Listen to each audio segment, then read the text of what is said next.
তো কদিন আগে একটা আবার পার্সেল এসেছিলো, তো পার্সেলের ব্যাপারে তোমাদেরকে বলি।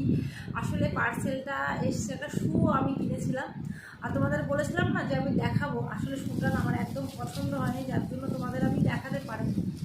আমি কালারটা পছন্দ করেছিলাম, যে কালারটা অর্ডার দিয়েছিলাম সেই কালারটাও আমার আসেনি, অন্য কালার এসছে, যার জন্য আমার একদম ভালো লাগে না, তোমাদের সঙ্গে শেয়ারও করবো না। এটাকে আমি চেঞ্জ করবো, কিন্তু ভিভু আমাকে বলছে তুমি চেঞ্জ করো না, ভালো লাগছে। কিন্তু আমার না, সত্যি কথা বলতে জামা কাপড় হোক বা অন্য যে কোনো জিনিস হোক, আমার যদি পছন্দ না হয় সেটা আমি একদম ইউজ করতে পারি না।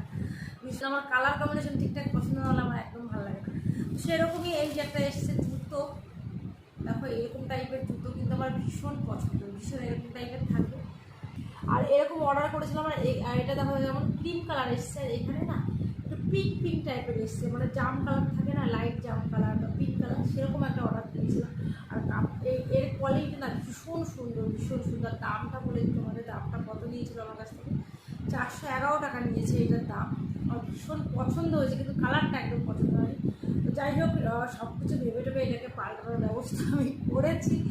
তো এটা তার জন্য তোমাদের দেখাচ্ছি, এটা জাম কালার আসবে কাল পরশুর মধ্যে আসবে।